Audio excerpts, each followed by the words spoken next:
If you are traveling to Iceland in August, then you are in luck, my friend, because I have the most comprehensive guide for August planning for your trip to Iceland. Hello Team Iceland, welcome back to my channel. My name is Jeannie and I am your tour guide for all of the Iceland planning things. Now without further ado, August in Iceland. Let's get into it.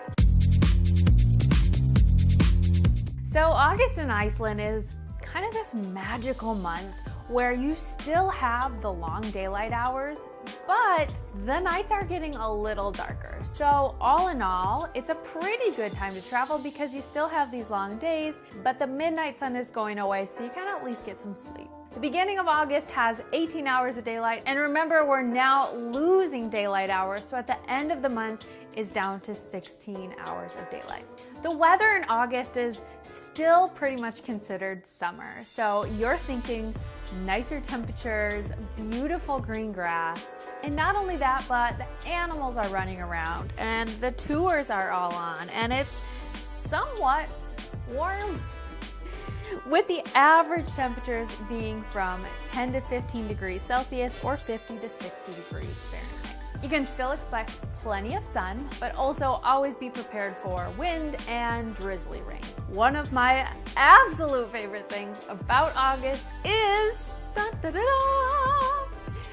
towards the end of the month, the northern lights are coming back and we all rejoice. So the northern light season is back at the end of August. It's a never guarantee that you're gonna see them, but this is when it's getting dark enough at night for the lights to start making an appearance. If you guys haven't already seen my video on how to see the northern lights, then make sure to check that out. For sightseeing in August, the good thing is that all areas are fair game once again. So you are free to travel about the whole country: Reykjavik, Golden Circle, Ring Road, Snæfellsnes Peninsula, Westfjords, and the Highlands. Really, this is just an amazing, amazing time to travel to Iceland. Roam free, explore all the things, see all the places, because pretty soon it's gonna change. So remember, the downside of this is that everyone knows how amazing summer in Iceland is, so this is still peak tourist season. Places are busier, hotels are more booked up, it's more expensive to rent things and to take tours, so just FYI. Another thing to note about August is that the puffins leave around the middle to the end of the month. So a lot of people that are traveling to Iceland with the purpose of seeing the puffins, you'll want to come before that because one day they're just gone. If you're planning a trip to Iceland and want one convenient map, then you need to grab my Iceland guidebooks and maps that include over 500 pinned locations, including secret waterfalls, hikes, hot springs, and so much more. Stop spending your time Googling how to get there, if you have to pay for parking, and how long it will take. I've already done all the hard work for you. Find all the details at the link in the description box below. Moving on to driving in August in Iceland. It's easy. Pretty soon it's not going to be easy. So don't get too excited about this. Like I said, all of the roads are open. It's summer. Everyone is out and about, driving around and going to the Highlands. So all of the roads are accessible, and especially on the main paved ring roads, no problems at all. So for the most part, you can rent a two-wheel drive vehicle if you're sticking to the main roads. However, if you're planning on traveling into the Highlands, then you will need a four-wheel drive vehicle. Which brings me to my pro tip for August in Iceland. Rent a four-wheel drive vehicle for your trip. August is such a great month because of all the things that we've just discussed. It's still beautiful out. You can access all the regions of the country. So I highly, highly suggest renting a four-wheel drive so that you can travel into the Highlands.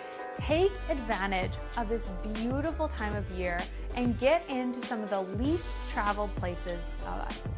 Now, I know that renting a four-wheel drive can get expensive, but don't you worry, friends. I have you covered because Blue Car has offered to give my readers a special discount. All you have to do is head to their website and at checkout, enter the code to get a discount off your total rental price. You're welcome. And lastly, on to the events and festivals that happen during August.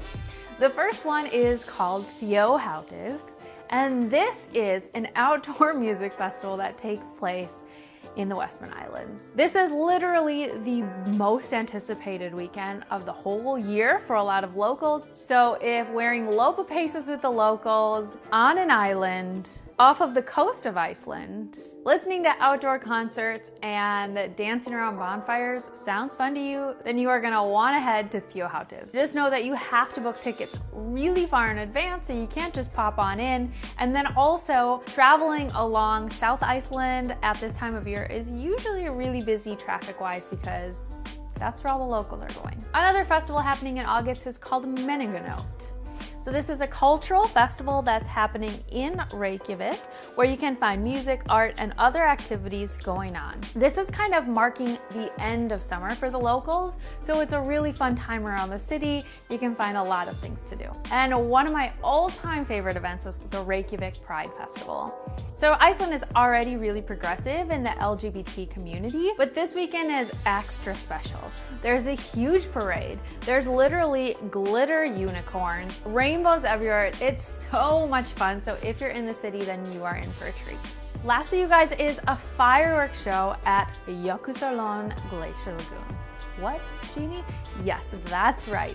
There's actually fireworks over the Glacier Lagoon, and if you are interested in joining, then all you have to do is pay a small entrance fee, which actually goes towards the search and rescue team, so it's all for a good cause. Alrighty, my friends, that's it for your August information for traveling to Iceland. I hope you guys love this video. As always, make sure to like and subscribe so that you don't miss anything.